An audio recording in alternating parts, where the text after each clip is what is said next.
Hi, this is Madhavi, Department of Humanities and Sciences, DBSIT. Now, I am going to begin fourth unit. First, second CSE, second mechanical, and second civil. So, the topic is statistical quality control. Statistical quality control. This is SQC. SQC. Statistical quality control is mainly based on quality of a product. The company is manufacturing a product, then the main thing is quality. Checking the quality is most important thing in production. So, to maintain this quality, we can use statistical methods to control the variations and damages. To maintain quality of a product, to get good result in quality, to get good quality of a product, we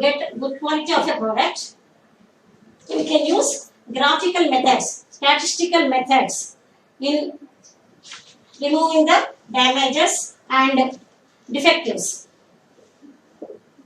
So, the quality of a product mainly depends upon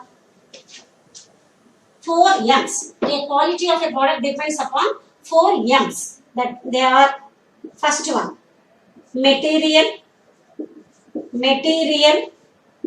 manpower, machine,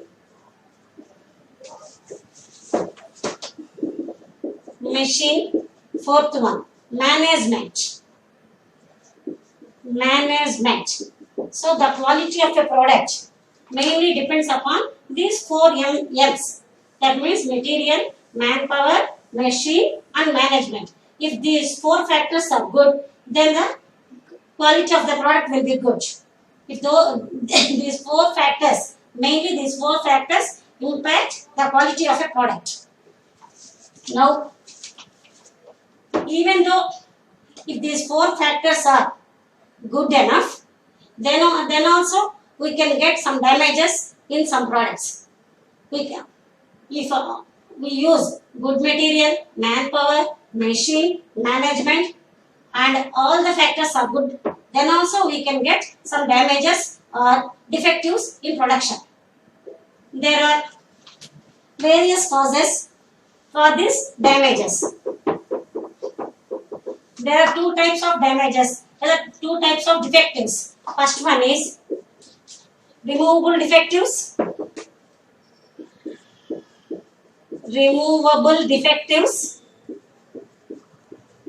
And second one is unremovable defectives.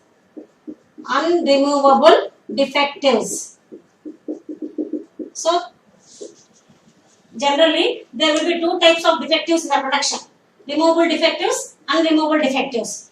Removable defectives, that means these defectives can be removed by some techniques. Unremovable defectives, these defectives cannot be removed.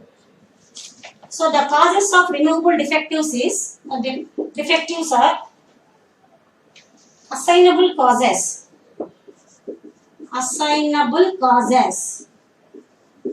The causes of these removable defectives are assignable causes. The causes of unremovable defectives are random causes. So, the causes of these type of removable defectives are called assignable causes. The causes of unremovable defectives are called random causes. So, these 2 are main causes for damages. Now, what is meant by assignable causes? First, let us go to the topic of assignable causes.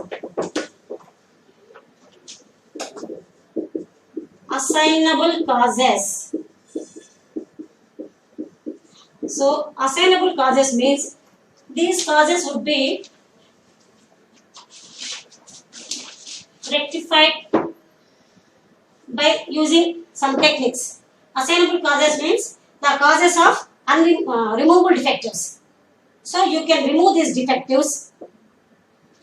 The causes of these removable defectives are called assignable causes. suppose we use a bad raw material,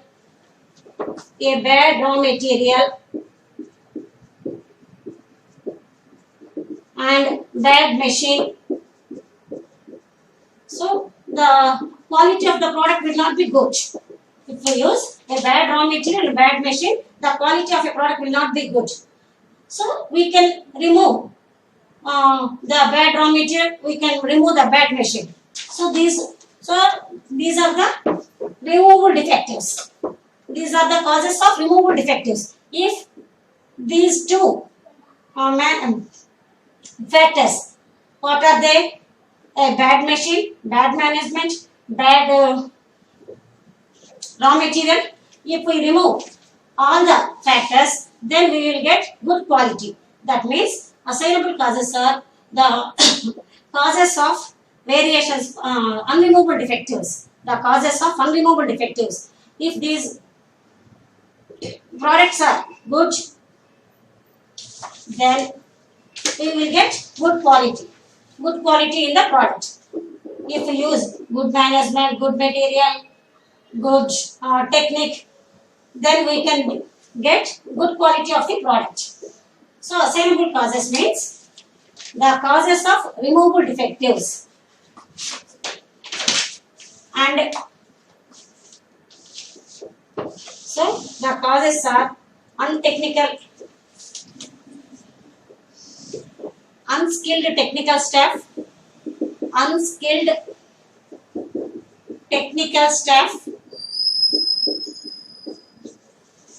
Second one, negligence of the operator,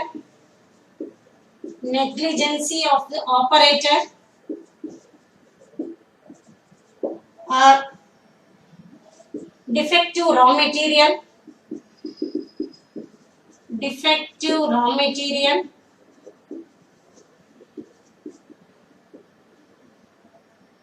lack of technology, lack of new technology.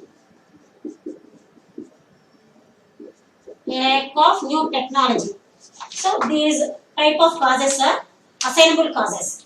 Unskilled technical staff, negligence of operator, defective raw material, lack of new technology. These type of causes are called assignable causes. We can improve the quality by removing all these causes. So you can use skilled staff, you can use good operator, you can use good material, then you can improve the quality of the product. So we can remove the defectives by using good operator, good technology. And another type of causes are random causes. So random causes means the causes of unremovable defectives. The causes of unremovable defectives are called random causes. So these causes we can't prevent, we can't stop, but you can identify them and you can reduce the damages. Suppose, so random causes are beyond the control of human power. We can't, suppose for example, we can't stop the earthquake, but if we identify the earthquake signals, then we can reduce the damage. So that type of causes are called random causes. We can't stop them, but we can identify them and we can reduce the damages and defectives.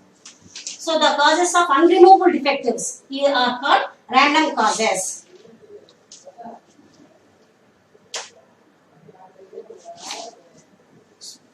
If we use good product, good quality, good material and good technology, then also we will find some defectives in the production. That type of causes are called random causes. Next, control charts. The next topic is control charts. Our main topic is control charts. In this statistical quality control, the main topic is control charts. Control charts means this is a graphical method to find whether the production is under control or not. This is a graphical method to find whether the production is under control or not. That means first we will take some samples from the production. Any production. Suppose a bulbs are manufacturing. Suppose pencils are manufacturing. We can take some samples from the production and we can check their measures, and then we can draw the control charts for them. Then we can decide that whether the production is under control or not, whether the production is going good or not. We can check using the graphs. So those type of graphs are called control charts. So first we have to take some samples from the production. We have to measure their means or their qualities. Then we have to draw the graph, control chart using those measures. After that we can decide whether the production is good or not, whether the production is under control or not. Okay, first what is meant by control charts? The control charts are proposed by Dr. Shewhart. The control charts are proposed by, designed by Dr. Shewhart. So Dr. Shewhart proposed 3 limits for these control charts. These are called 3 sigma limits. 3 sigma limits. Dr. Shewhart proposed 3 limits for these control charts. They are called 3 sigma limits. First one is upper control limit. Upper control limit, UCL. Second one is central limit. Third one is lower control limit. Lower control limit, LCL. So first we have to find upper control limit, lower control limit, central limit. These values can be represented by horizontal lines on the graph. Lower control limit, LCL, central limit, CL, and upper control limit. So these values can be represented by horizontal lines on the graph. Next, you have to take the number of samples on x-axis. First sample, second sample, third sample, fourth sample, like this. How many samples you will take? They can be marked by x-axis, and their means or their variances or anything on the plane. Then you can decide the production is under control or not. How can we say whether the production is under control or not? If all the sample points lies within the control limits, if all the points lie within the control limits, then we can say that the production is under control. All the sample point would lie within the control limits, within the upper limit and lower limit. Then we can say that the production is under control. That means the production is going good. Okay, you can proceed. The production is good. There is no variations, so much variations. If any one sample point, even one sample point lies outside the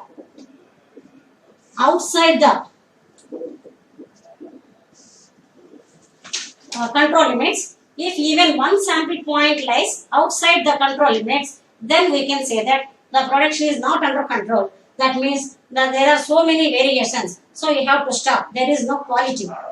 There is no quality, so you have to stop. There are more damages. You can first rectify the damages, and then you can proceed. So that is the use of these control charts. So by control charts, we can find that whether the production is going in a good way or not. So that is the use. Okay. So using these control charts, we can say that the production is under control or not. This is the main use of control charts. So okay, next we have to see how many types of control charts are there. Next, there are 2 types of control charts. First one is control charts for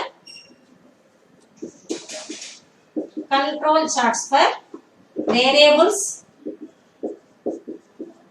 Second one is control charts for attributes. Control charts for attributes. There are 2 types of control charts. control charts for variables, control charts for attributes. In each control chart, first you have to find upper limit, central limit, lower limit, and then you have to graph. Then we can decide whether the production is going on good way or not. Okay, what is meant by control charts for variables? How many charts in this case? Control charts of variables means there are 3 types of charts. In the first case, that means control charts for variables, there are 3 types. X bar chart, R chart, S chart. Control charts for variables means there are 3 cases. X bar chart, R chart and S chart. Next, control charts for attributes. Here also we have 3 cases. 3 cases. First one, P chart. Second one, NP chart. Next, C chart. P chart, NP chart, C chart. X bar chart is mainly based on means of the samples. R chart is mainly based on ranges of the samples. S chart is based on SD, standard deviation of the samples. So using means, we can draw the S chart or X bar chart. Using ranges, you can draw the R chart. Using standard deviations, we can draw the S chart. Next, P chart is mainly based on proportion of defectives. Next, NP chart is mainly based on number of defectives. C chart is mainly based on number of defects. So P chart is based on proportion of defectives. NP chart is based on number of defectives. C chart is based on number of defects. So these are the control charts for our syllabus. First, let us go to the X bar chart. Now, there are 2 types of control charts. Control charts for variables and control charts for attributes. And again, there are 3 cases for variables. X bar chart, R chart, S chart. And attributes, P chart, NP chart, C chart. First, we will go to the X bar chart.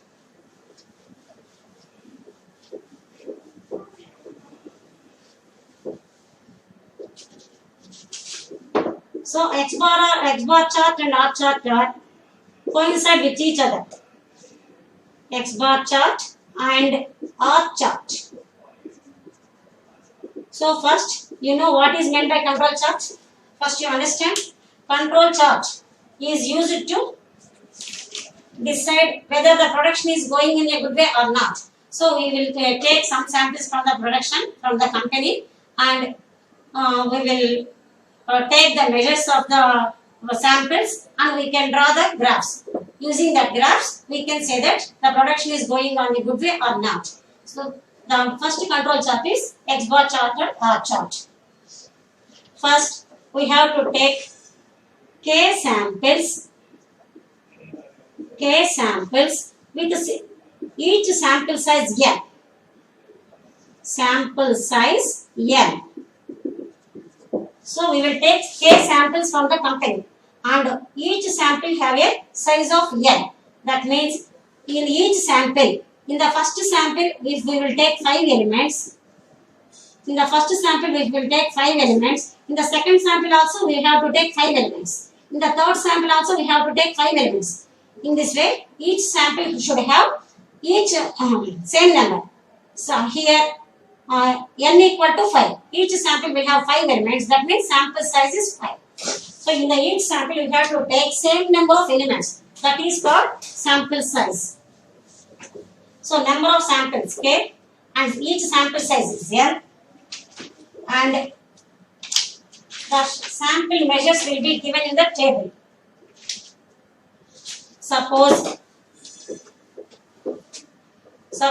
if we take the pencils from the pencil company and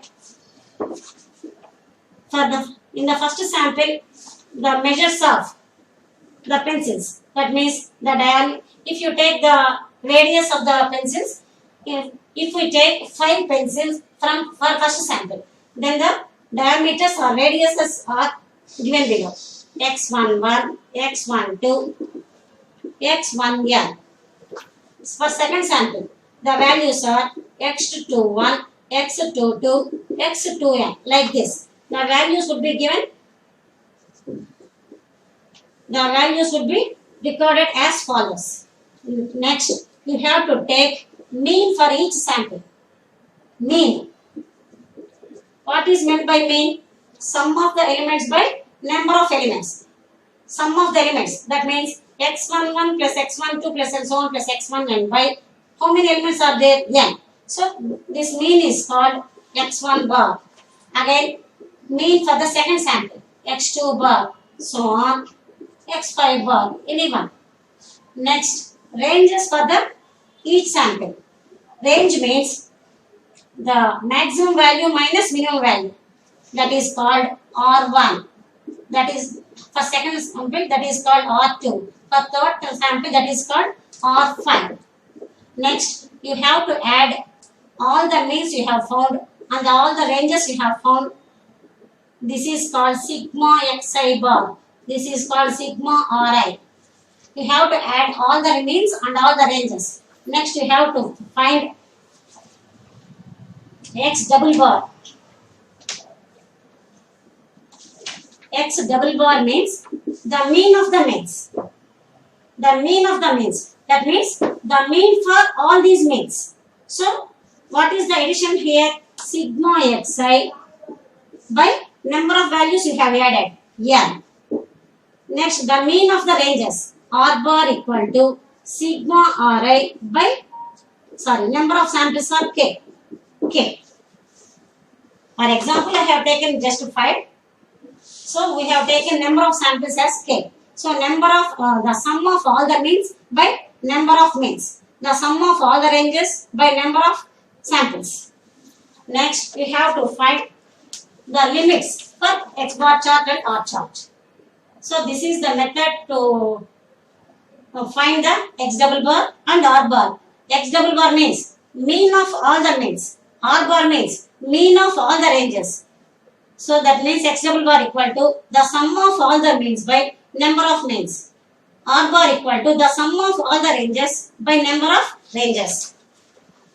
After finding X double bar and R bar, we have to find the control limits for X bar chart. The control limits for X bar chart. Control limits for X bar chart. First, upper control limit. Upper control limit for X bar chart equal to X double bar plus A2 R bar. Central limit for X bar chart equal to X double bar. Lower control limit for X bar chart equal to X double bar minus A2 R bar. These A2 values and A1 values will be given in the table. SQC table. So, these are the control limits for X bar chart. Upper limit is X double bar plus A2 R bar. We have found already X double bar and R bar here. X double bar and R bar. Central limit is X double bar. Lower control limit is X double bar minus A2 R bar. So, for using these limits, first you have to draw the X bar chart. First, you have to mark upper limit. You have to mark upper limit with a horizontal line, upper control limit, central limit and lower control limit. Lower control limit with horizontal lines. After that, you have to take each sample. For first sample, what is the mean? Already we have found. So, you have to mark this. For the second sample, what is the mean? You have to mark this. Third sample, what is the mean? You have to mark this. So, you have to mark all the sample means on the graph. If all the points lies within these control limits, then we can say that the process is under control. If even one point lie outside the limits, then we say that the production is not under control. So, there is that is in a wrong way, you have to stop and you have to identify the mistakes. That is the indication to continue or not. So using this graph, you can say that the production is going in a good way or not. This is X bar chart. Next, so first you have to find the limits for X bar chart, and then you have to graph. The number of samples would be taken on x-axis and means on y-axis. Sample means on y-axis. First sample, what is the mean? Second sample, what is the mean? We have to mark all the points on the graph. Okay. So this is the method of X bar chart. Next, control limits for R chart. Control limits for R chart. For R chart also, we have to find X double bar and R bar. So upper control limit for R chart. Upper control limit for R chart is D4 R bar. Central limit for R chart is R bar. Lower control limit for R chart is D3 R bar. So first you have to find limits. Upper control limit, central limit and lower control limit for R chart. That is D4 R bar and D3 R bar. D4 and D3 will be found in SQC table. For if the sample size changes, then these values are also changes. We will get from the SQC table. Next, R chart means first you have to take the number of samples on x-axis 1, 2, 3, 4, 5 like this, and ranges on y-axis. First you have to draw upper control limit, which you have found here, central limit and lower control limit, and then you have to mark the points. That means what is the range for first sample and what is the range for second sample and what is the range for third sample. Like this you have to mark all the points on the graph. If all the points lies within the control limits, then the process is going on a good way. If even one point lies outside, then we can say that the process is not good. The production is not good. So we can stop on the production and we can identify the defectives where the mistake is going on. From that you can improve the quality of a product. So this is the use of control charts. Using these control charts, you can decide whether the production is in a good way or not. If it is not in a good way, you can stop the production and you can identify the mistakes and you can rectify the mistakes. So using these control charts, we can improve the quality of the production.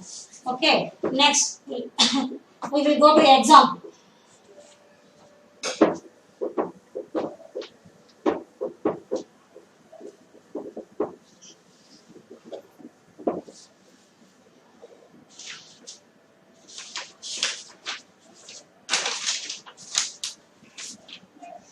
From the production process, sample of size 4. Example 1.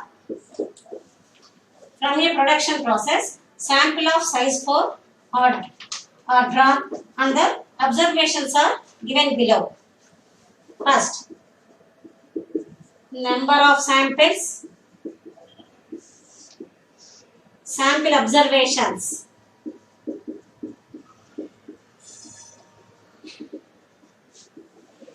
First sample, the observations are 14, 8, 12, 12.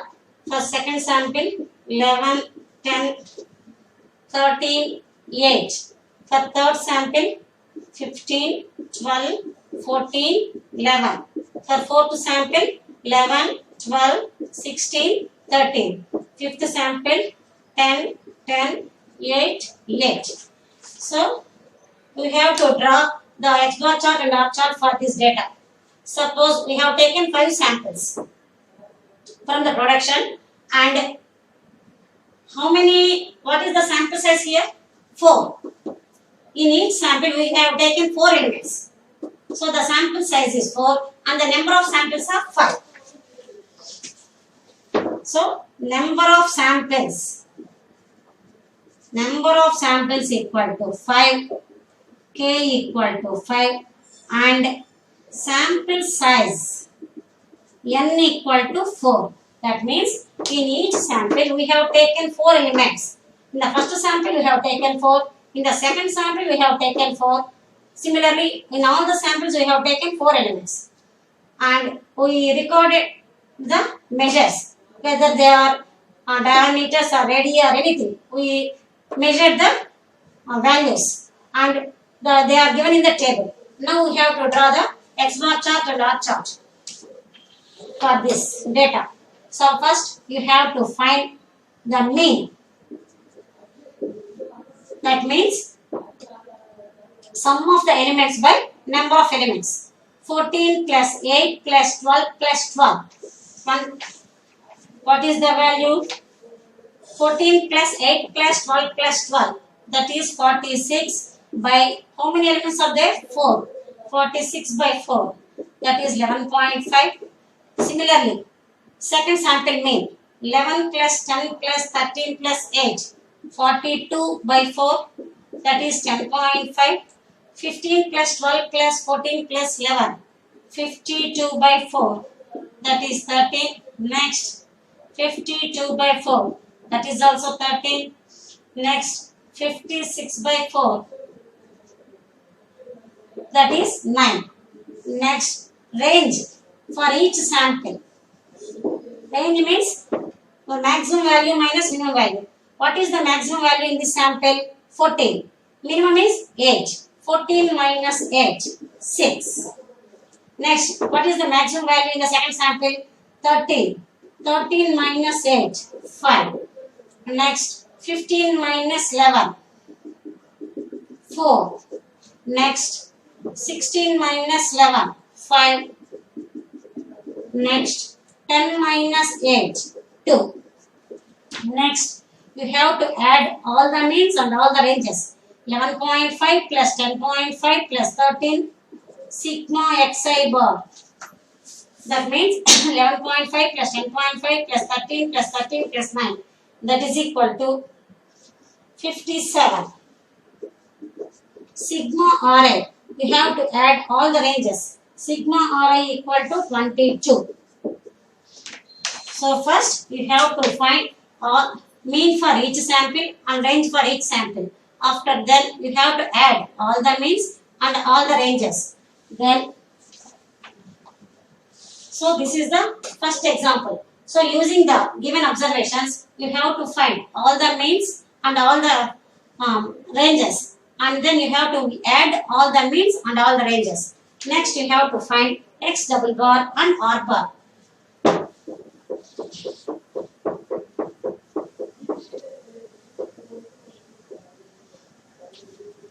So what is meant by X double bar? I have already told you. So mean of all the means. That means you have to add all the means and divide by. So what is the sum of all the means? 57. And how many values you are adding? 1, 2, 3, 4, 5. 57 by 5. The sum of the means by number of means. Sum of the means is 57. 1, 2, 3, 4, 5. Number of means is 5. So 57 by 5. So what is this value? 11.4. R bar. The mean of all ranges. So sum of the ranges by number of ranges. 22 by 5. That is 4.4. After that you have to go for control charts. X bar chart. And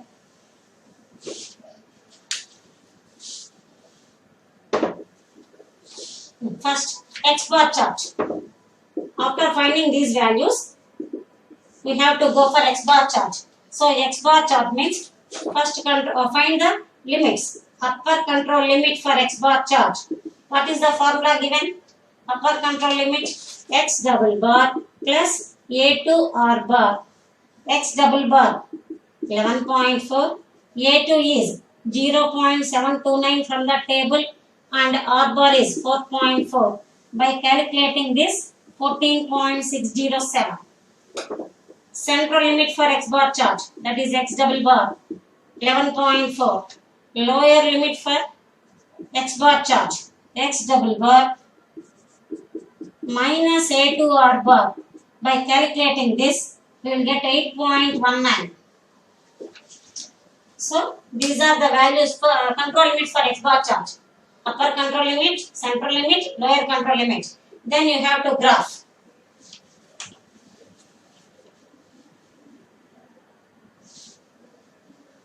Then you have to graph. Then you have to draw the control charge, X bar charge.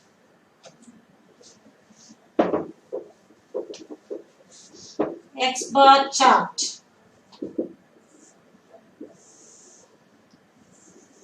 First sample, second sample, third sample, fourth sample, fifth sample, and the means on the y-axis.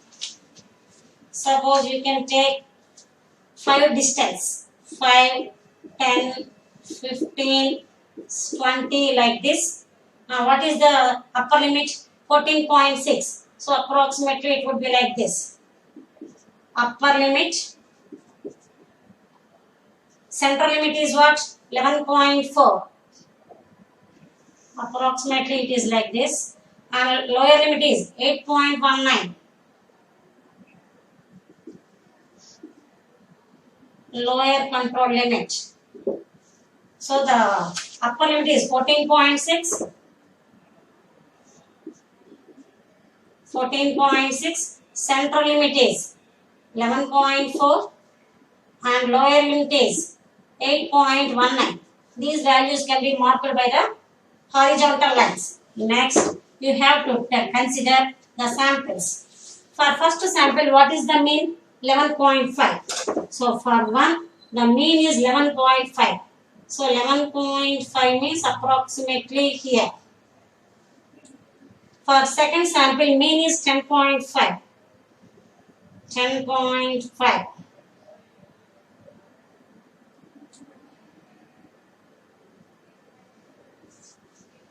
Next, third sample 13. For third sample, it is 13. These are all approximate values. You can draw this graph on the graph papers in the exams. Next, fourth paper, fourth sample 13, fifth sample 9. So, all the values are within the control limits. So, we can say that the production is under control. The production is in a good way. So, you can proceed. So, using this graph, we can find whether the quality of a product is good or not, good enough or not. Whether there are damages or is it in a good way. So, that is the use of this X bar chart. Okay. So, first you have to take the number of samples on the x-axis and the means on the y-axis. Then you have to mark upper limit, central limit and lower limit by the horizontal lines. Then you have to take the points on the graph. First sample, what is the mean? 11.5. Second sample, 10.5. Third sample, 13. In this way, you can graph them. And then we have to check whether all the points are within the control limits or not. Okay, that is the use of the X bar chart. Next, you have to go for R chart. R chart.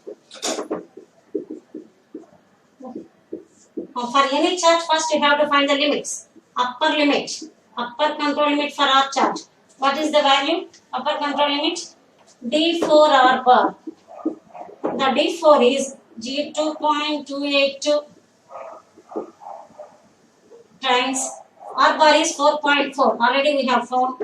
So that is 10.04. Central limit for R chart is 4.4. Lower control limit for R chart is D3 times R bar. Now D3 value is 0. So that is 0. So the upper limit is 10.04. Central limit is 4.4. Lower limit is 0. So first you have to mark these values on the R chart and then you have to draw the graph. So first 10.4, 4.4, 0.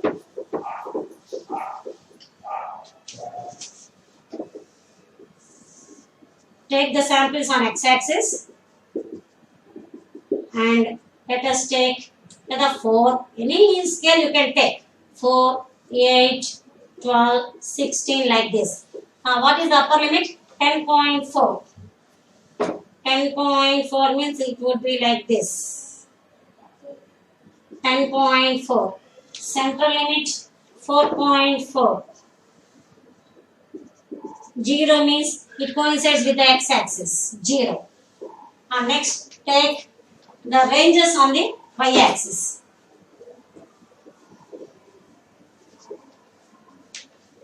So these are the ranges. So what is the first sample rate? 6. For 1, we have to take 6. For 2, 5. For 2, it is 5. For 3, it is 4. For 4, it is 5. The range is 5. For 6, it is 2. Next, it is 2. So all the points lies within the control limits. These are the control limits. So all the points lies within the control limits. So we can say that the production is under control. So you can proceed. The production is in a good way. Okay. So this is the use of R chart and X bar chart. Okay. Thank you.